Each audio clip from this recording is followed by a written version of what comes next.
Peace be upon you and welcome to Connect Quran. In the previous video, we talked about the authenticity of the Quran as a divine guide. As we covered the outer topic of the first section of Surah Al-Baqarah. In this video, we will go through the inner topic and learn about different responses to Allah's message. This topic consists of 21 verses, including the second verse, which is shared between the outer and inner topics.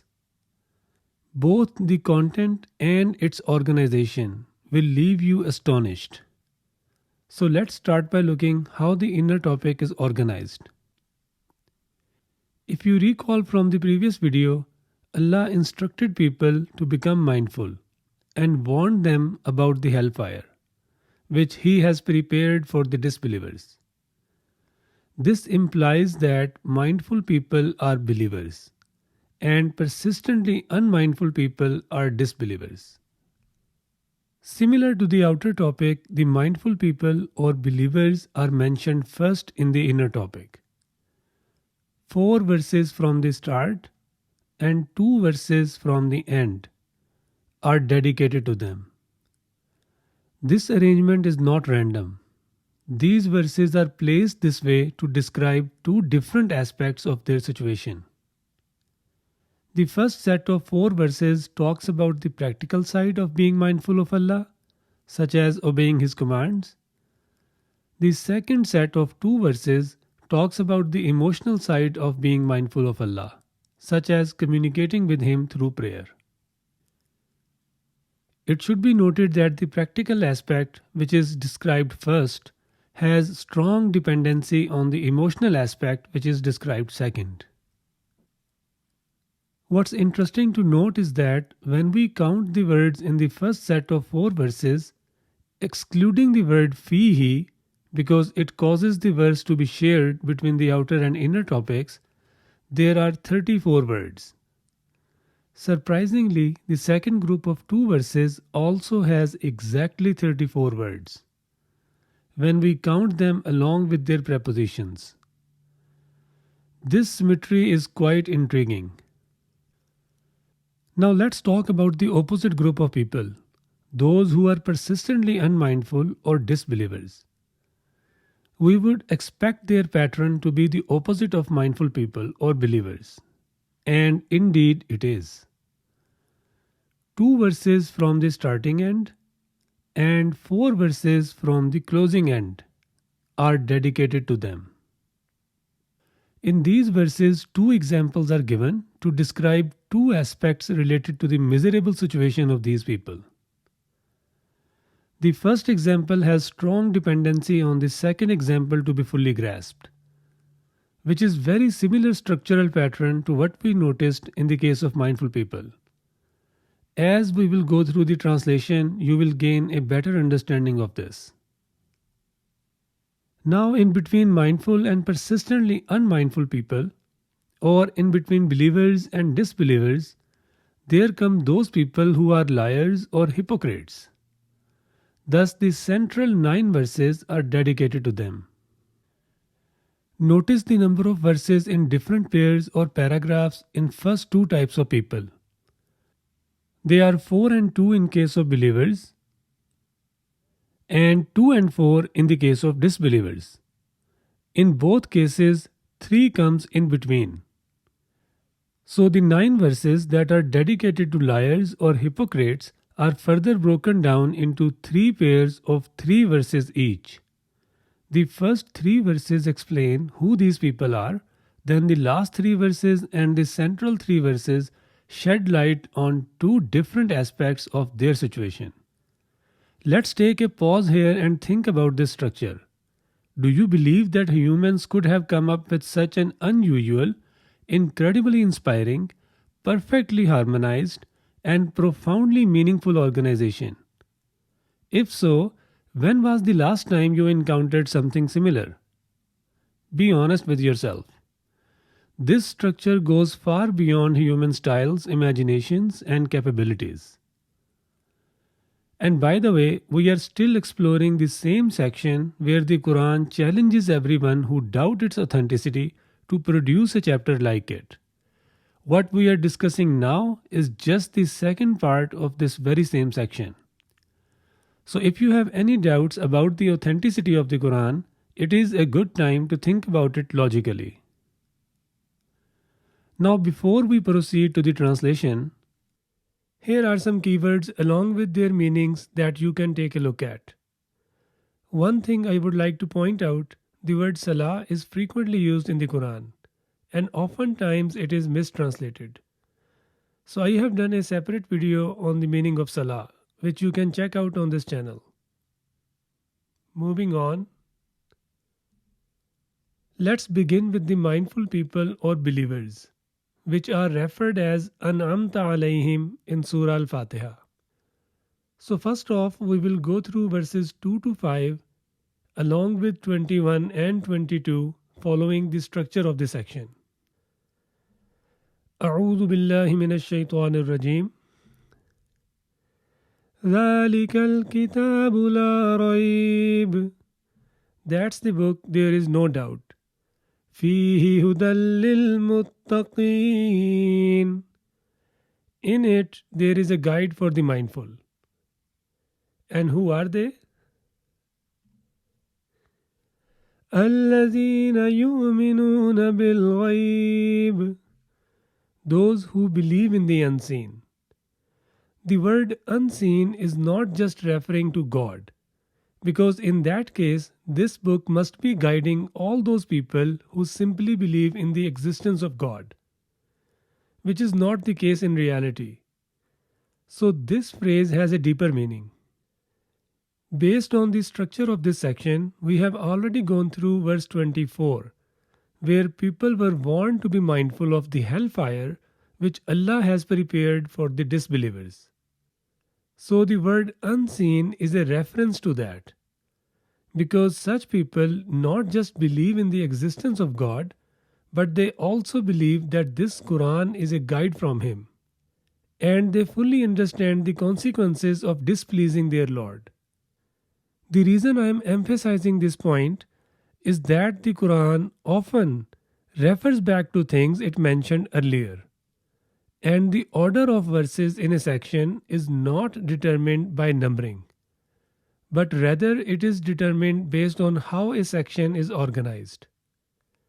So it is essential to grasp this self-referencing style of the Holy Quran, along with its structural organization, if we wish to truly understand the message of the Holy Quran. Coming back to mindful people, being aware of the consequences of displeasing their Lord, what do? وَيُقِيمُونَ الصَّلَاةَ. They establish devotion to Allah. Here the word Salah cannot refer to any specific duty, including ritual prayer, because no specific duty has been assigned yet. So the word Salah is referring to the overarching goal or state of being devoted to God. And that's exactly what we need in order to be safe from the hellfire, not just one specific duty. So they establish devotion and وَمِمَّا رَزَقْنَاهُمْ يُنْفِقُونَ. And they spend on others from whatever knowledge and wealth we have provided them to help others. And how do they do it?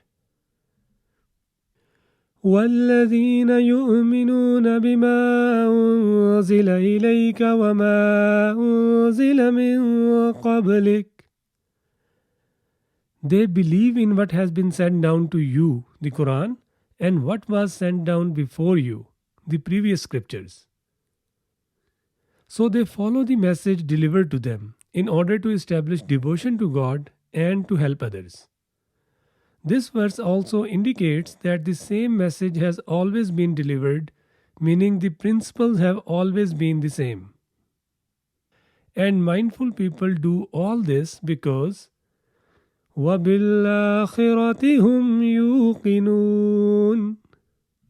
They are certain about the hereafter, meaning life after death. أُولَٰئِكَ عَلَىٰ هُدًى مِّن رَّبِّهِمْ. Those are the ones who are on guidance from their Lord. وَأُولَٰئِكَ هُمُ الْمُفْلِحُونَ. And those are the ones who are working towards success. Now that we understand the practical implications of being mindful, the question is, what is required to achieve mindfulness or to become believers? How can we get there? Basically, there are two things that are needed. One, a strong emotional connection with Allah, because that will keep us motivated to take necessary actions. And second, regular check-ins to reflect what we are supposed to do versus we are actually doing. Thanks to Almighty Allah who has combined these two elements into one single duty. So here is the key to success. يا أيها الناس اعبدوا ربكم الذي خلقكم والذين من قبلكم لعلكم تتقون.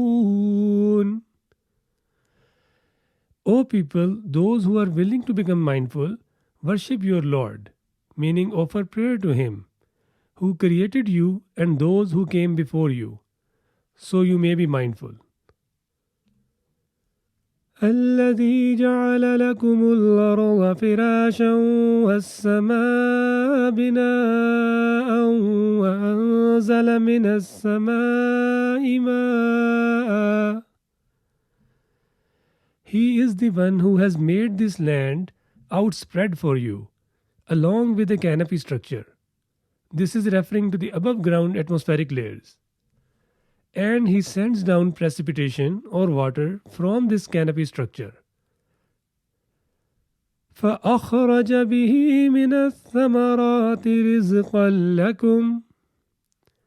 Then he brings forth agricultural produce in it as a provision for you from one of the possible outcomes of precipitation. فَلَا تَجْعَلُوا لِلَّهِ أَنْدَادًا وَأَنْتُمْ تَعْلَمُونَ. So don't make equals to Allah, while you know that none can do all this except Him. The content of these verses are clearly inviting us to reflect on our existence, on Allah's revelations, as well as on our actions, while giving us a sense of humility, gratitude, and hope, which are critical to develop our emotional connection with God. So the command of offering prayer is given along with its meaningful purpose. One thing I would like to note, the word abada was used to refer ritual prayer in verse 21. But it doesn't mean that this word will always refer to ritual prayer. The same word can be used to refer the second component of devotion or worship, which relates to the practical aspect or obedience. Similarly, the same word can be used to refer both the components together at the same time, and it's always the context that will determine which meaning should be taken. If you are interested in learning more about the topic of prayer, check out this video on this channel, if you haven't done it already. Now that offering prayer has been assigned as a duty, the word salah may be used to refer this duty, in addition to other duties that will be assigned as we will continue reading the Quran. But remember, it would always be the context that will determine if salah is referring to devotion or to some specific duty. With that note, we have concluded the part related to the mindful people or believers. And now let's talk about persistently unmindful people or disbelievers. إِنَّ الَّذِينَ كَفَرُوا سَوَاءٌ عَلَيْهِمْ أَأَنذَرْتَهُمْ أَمْ لَمْ تُنذِرْهُمْ لَا يُؤْمِنُونَ. Surely those who disbelieved, meaning persistently remained unmindful, it is alike for them whether you warn them or you don't warn them. They are not going to believe. This is because ختم الله على قلوبهم وعلى سمعهم. Allah has put a seal on their hearts and on their hearing, making them impervious, so they cannot see or feel these warnings. Basically, others cannot help them. وَعَلَى أَبْصَارِهِمْ غِشَاوَةٌ. And there is vagueness to their vision, meaning they cannot see the truth on their own. So both the aspects have been addressed, that neither others can help such people, nor they can help themselves. وَلَهُمْ عَذَابٌ عَظِيمٌ. And now there is a tremendous punishment for them in the hereafter. Let's go through some examples to better understand their situation. مثلهم كمثل الذي استوقد نارا. Their example is like the one who kindled fire. This is referring to the flaming torches that were used in ancient or pre-modern times. فَلَمَّا ضَاءَتْ مَا حَوْلَهُ ذَهَبَ اللَّهُ بِنُورِهِمْ وَتَرَكَهُمْ فِي ظُلُمَاتٍ. But when it illuminated whatever was around it, Allah took away its light and left them in complete darkness. لا يبصرون. They cannot have insights about what is around them. صم بكم عمي فهم لا يرجعون. They are deaf, dumb, and blind, in a sense that whatever they hear, speak, and see is of no use for them, so they cannot return home. This is the first example, and the next two verses are going to provide us with a second example. However, to fully grasp the first example, we need the second example. Because in the first example, it's not clear where these people illuminated the light and how Allah took away their light. And what does it mean to be deaf, dumb, and blind? Now, this pattern is very similar to what we observed in the case of mindful people earlier, where the practical aspect of devotion was described first, but it can never be achieved without the emotional aspect, which was described second. This is really mind-blowing consistency. So the next verse reads, أَوْ كَصَيِّبٍ مِّنَ السَّمَاءِ فِيهِ ظُلُمَاتٌ وَرَعْدٌ وَبَرْقٌ. And or their example is like those who have been caught in a thunderstorm from the sky, again referring to the atmospheric layers, which has darkness, thunder, and lightning in it. So now we understand what happened in the first example. This is a reference to ancient times when these people were traveling in an unknown area, away from home, and dark thunder clouds came over them, causing complete darkness. So they took out their flaming torches in order to continue their journey to return home, and kindled fire on these flaming torches. But as they did it, heavy rain started and resulted in putting off these flaming torches. So all they could see is complete darkness. At this point, whatever they hear or speak is not going to benefit them, because none of them is able to see anything except darkness. So the first aspect of their situation has been described, that they cannot use their own resources, specifically flaming torches, to get out of this situation. The second aspect is, can they use outside resources in their favor? For example, the lightning of the thunderstorm. Let's find out. يَجْعَلُونَ أَصَابِعَهُمْ فِي آذَانِهِمْ مِنَ الصَّوَاعِقِ حَذَرَ الْمَوْتِ. They are putting their fingers in their ears, fearing death out of lightning strikes. So they are extremely frightened. Wallahu muhitum bil kafirin. And Allah has surrounded disbelievers in such a situation. So, يكاد البرق يخطف أبصارهم.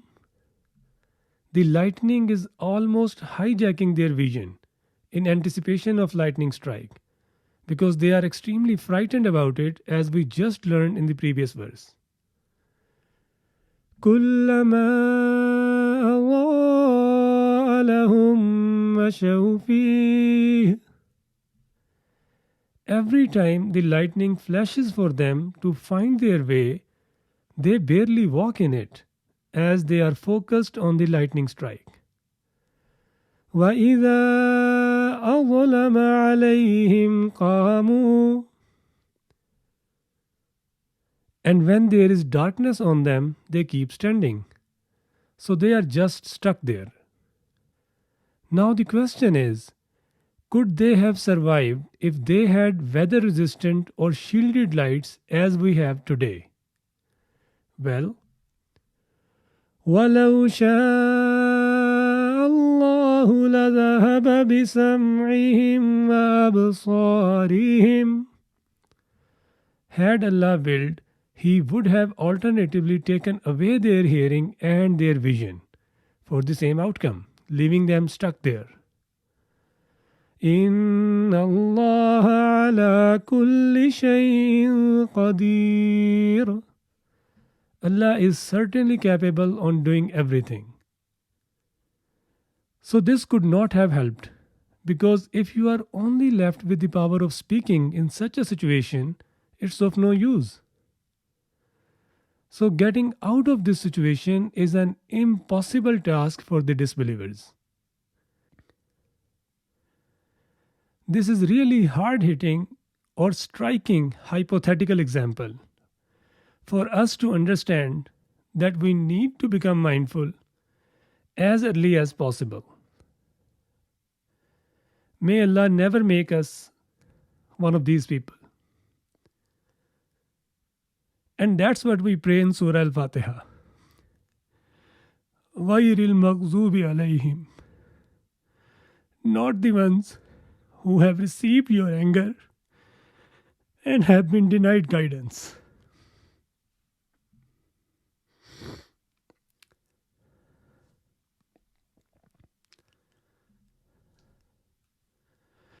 With this prayer, we have concluded the part related to the persistently unmindful people or disbelievers.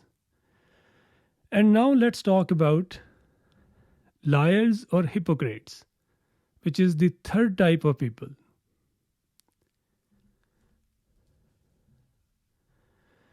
وَمِنَ النَّاسِ مَن يَقُولُ آمَنَّا بِاللَّهِ وَبِالْيَوْمِ الْآخِرِ وَمَا هُمْ بِمُؤْمِنِينَ. From the people there are those who say, we believe in Allah and the Day of Judgment, and yet they are not believers, because their claim of believing is not completely in line with their actions. يُخَادِعُونَ اللَّهَ وَالَّذِينَ آمَنُوا. They are pretending to Allah and the true believers. وَمَا يَخْدَعُونَ إِلَّا أَنفُسَهُمْ وَمَا يَشْعُرُونَ. And they are deceiving none but themselves without realizing it, because it is their own loss at the end of the day. في قلوبهم مرض فزادهم الله مرضا. There is confusion in their hearts, so they don't fully back up their claim of believing with their actions. And as a result, their actions align with both believers and disbelievers. So Allah let them increase in confusion, meaning over time they skew more towards the disbelievers in terms of their actions. وَلَهُمْ عَذَابٌ أَلِيمٌ بِمَا كَانُوا يَكْذِبُونَ. And there is painful punishment for them in the hereafter because they are liars. So despite believing, they stray from guidance in practice. وَإِذَا لَقُوا الَّذِينَ آمَنُوا قَالُوا آمَنَّا. And when they meet those who truly believed, they say, we truly believe. وَإِذَا خَلَوْا إِلَى شَيَاطِينِهِمْ قَالُوا إِنَّا مَعَكُمْ. And when they privately meet to their evil associates, they say, we are actually with you. إِنَّمَا نَحْنُ مُسْتَهْزِئُونَ. We are certainly playful with the believers. So they are able to affiliate with both groups because some of their actions align with the believers and some of their actions align with the disbelievers. Therefore, they play on both sides and dismiss believers in front of the disbelievers, and vice versa. Allahu yastahzi'u bihim. Allah is dismissing them. وَيَمُدُّهُمْ فِي طُغْيَانِهِمْ. And letting them extend in their dictatorship. As they are following some commands and not following others, so it is referred as dictatorship, meaning they are making their own rules, that what should they follow and what should they not follow. يَعْمَهُونَ. They are just being blind about it, meaning they don't realize that they are acting like ultimate authority when they choose what commands of Allah they should follow and what commands they can just ignore. أُولَٰئِكَ الَّذِينَ اشْتَرَوُا الضَّلَالَةَ بِالْهُدَىٰ. So by doing so, those are the ones who have purchased misguidance with guidance. فَمَا رَبِحَتْ تِجَارَتُهُمْ وَمَا كَانُوا مُهْتَدِينَ. So their trade is not profitable and they are not guided to the upright path.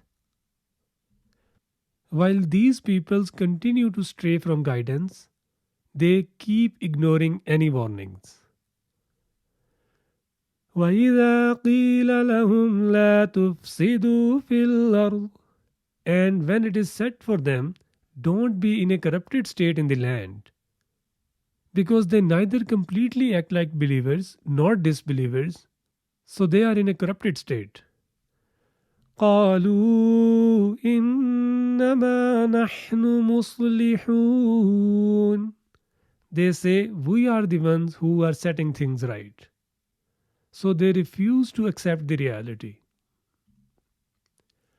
أَلَا إِنَّهُمْ هُمُ الْمُفْسِدُونَ وَلَكِنْ لَا يَشْعُرُونَ. They are certainly corrupters, but they don't realize it. وَإِذَا قِيلَ لَهُمْ آمِنُوا كَمَا آمَنَ النَّاسِ. And when it is said for them, believe just like the true believing people, because that's what you claim.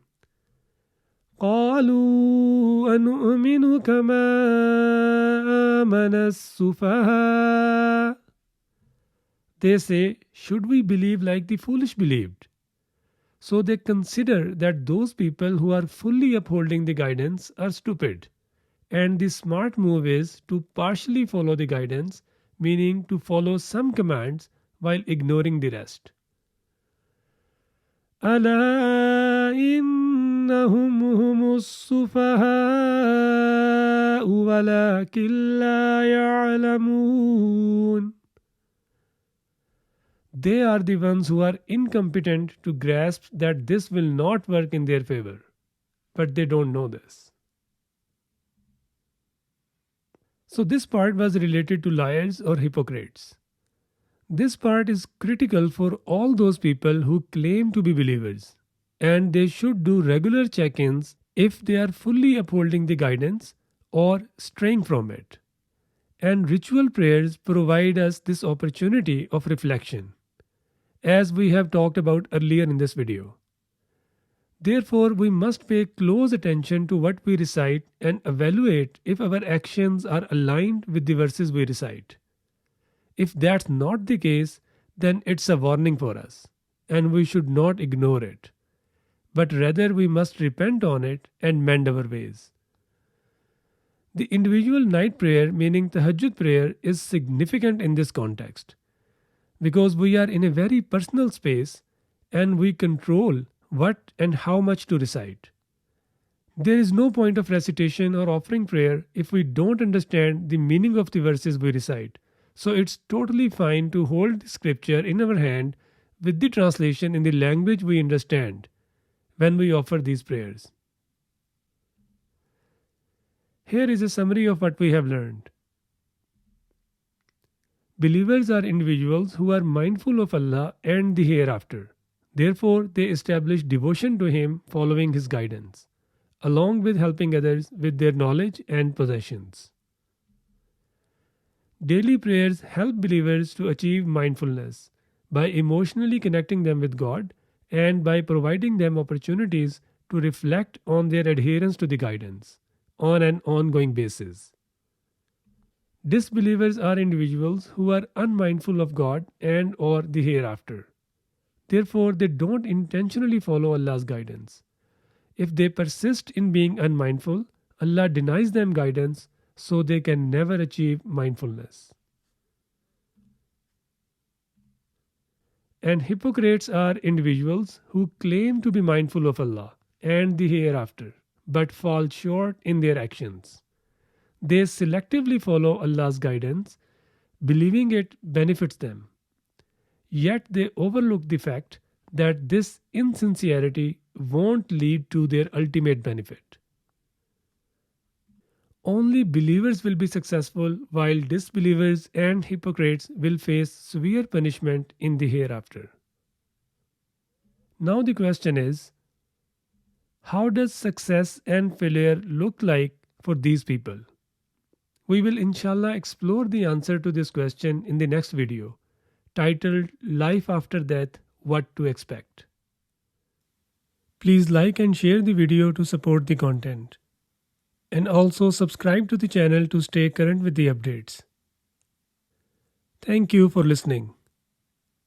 And if this is the first time you are on the channel, then you may have already noticed that this channel is dedicated to better understand the Great Quran by delving deep into its structured topics with remarkable compositions. So discover the profound insights by following this sequential study of the Quran, starting with the video Quran's Interpretation, Thinking Outside the Box. Thanks again for watching the video. May peace and blessings be with you.